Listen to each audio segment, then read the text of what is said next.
प्रभाग 14 आणि संपूर्ण महापालिका क्षेत्रामधील भारतीय जनता पार्टीच्या वतीनं सराफ कट्ट्यामधील वेगवेगळ्या असोसिएशनचे पदाधिकारी अध्यक्ष आदरणीय राजू शेठ, आदरणीय सावकार साहेब, आदरणीय फिराळे मामा, त्याचबरोबर आमचा सहकारी ओतारी सागर ओतारी, त्याचबरोबर काळेबेरे आणि नार्वेकर साहेब,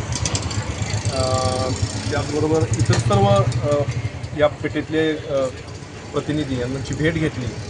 मुळात भारतीय जनता पार्टीच्या अजेंड्यावरती ह्या ज्या आपल्या बाजारपेठा आहेत, सराफ कट्टा आहे, म्हणजे गणपती मंदिरापासून ते सिटी पोलीस स्टेशन आणि इकडं स्टँडपर्यंत ह्या आपल्या जुन्या आणि महत्त्वाच्या बाजारपेठा आहेत.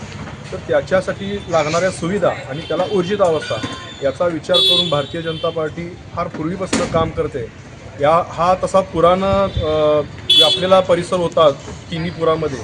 तर पुरावरती उपाययोजना म्हणून साधारण 650 कोटी रुपयाचा प्रोजेक्ट हा भारतीय जनता पार्टीनं महापालिका क्षेत्रामध्ये हातात घेतलेला आहे. त्यामुळे भविष्यातल्या पुराचा जो धोका आहे त्याच्यावरती उपाययोजना होणार आहे. त्याचबरोबर पेठेतला सगळ्यात महत्त्वाचे 2 प्रश्न आहेत, ते म्हणजे पार्किंग आणि दुसरं म्हणजे स्वच्छतागृह. तर जयश्री टॉकीच्या परिसरामध्ये एक मल्टी स्टोरेज पार्किंग होतं आहे, त्याचबरोबर आनंद थिएटरच्या मागे एक मल्टी स्टोरेज पार्किंग होतं आहे आणि सराफ कट्टा आणि पेठ धरून एकतर वैरण अड्डा ह्या परिसरामध्ये पार्किंग आणि स्वच्छतागृहाची व्यवस्था आणि मुख्य पेठेत स्वच्छतागृहाची व्यवस्था अशा माफक अपेक्षा या सर्वांनी व्यक्त केलेल्या आहेत. तर भारतीय जनता पार्टीतर्फे मी त्यांना शब्द देतो की नक्कीच ह्या समस्यांवरती लवकरात लवकर काम होईल.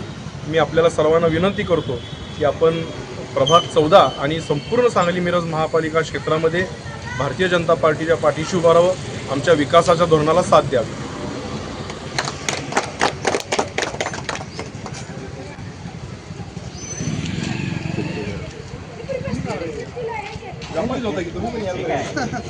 या